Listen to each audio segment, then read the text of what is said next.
In 1903, Thomas Edison electrocuted an elephant in front of 1,500 people.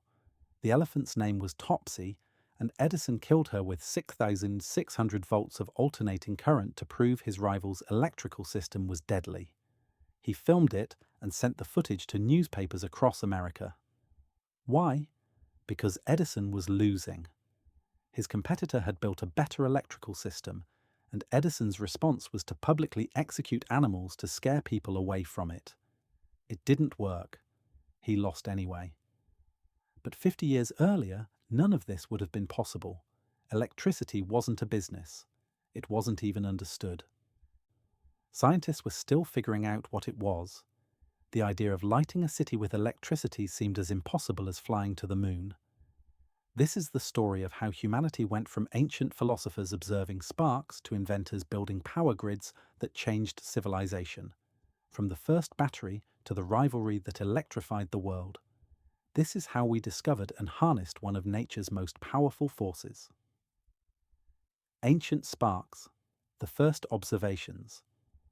Electricity wasn't discovered. It was observed for thousands of years before anyone understood it. Around 600 BC, Greek philosopher Thales of Miletus noticed that rubbing amber with fur attracted lightweight objects like feathers. The Greeks called amber electron. This was the first recorded observation of static electricity. For centuries, that's all it was, a curiosity. Ancient Romans noticed electric fish that could shock you. Medieval scholars documented lightning strikes. But no one connected these phenomena or understood they were all the same force. It wasn't until the 1600s that scientists began studying electricity systematically. English physician William Gilbert conducted experiments and coined the term electricus to describe the force. But understanding electricity required more than observation. It required experimentation. And one of the most famous experiments in history involved a kite, a storm, and a man willing to risk his life. Capturing lightning, Benjamin Franklin's breakthrough. In 1752, Benjamin Franklin flew a kite during a thunderstorm in Philadelphia. He didn't discover electricity. He proved that lightning was electrical. By attaching a metal key to his kite string and observing sparks during the storm, he demonstrated that the same force creating static shocks was present in lightning bolts. This meant electricity was a natural phenomenon that could be studied and potentially controlled. Franklin's work inspired a generation of scientists to investigate this force. By the late 1700s, researchers across Europe were experimenting with static electricity and trying to understand what it actually was. They knew it could flow and shock, but they didn't know how to produce it reliably or store it. That changed in 1800 when an Italian scientist created the first true battery. The first battery, Volta's invention. Alessandro Volta was studying Luigi Galvani's discovery that dead frog legs twitched when touched with two different metals. Galvani believed the frogs contained animal electricity.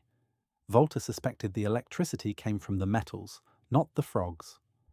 In 1800, Volta proved his theory by creating the voltaic pile, the world's first chemical battery. He stacked alternating discs of zinc and copper, separated by cloth soaked in salt water. When he connected the top and bottom with wire, electricity flowed continuously for the first time in history. This changed everything. For the first time, scientists had a reliable source of electrical current. They could experiment in laboratories instead of waiting for lightning storms. And within decades, that access would lead to discoveries that reshaped the world. The battery proved electricity could be generated chemically, but the real revolution came when scientists discovered they could generate it mechanically. Faraday's discovery, electromagnetic induction. In 1831, English scientist Michael Faraday made one of the most important discoveries in history. He found that moving a magnet through a coil of wire generated an electric current. This principle, electromagnetic induction, is the foundation of every electric generator and power plant today. Faraday's discovery meant electricity didn't have to come from batteries. It could be generated by motion. Spinning a coil inside a magnetic field would produce continuous electricity. This opened the door to practical, large-scale power. Within years, inventors were building primitive generators. By the 1870s, those generators were powering the first arc lamps for street lighting. Cities like Paris and London began replacing gas lamps with electric arcs.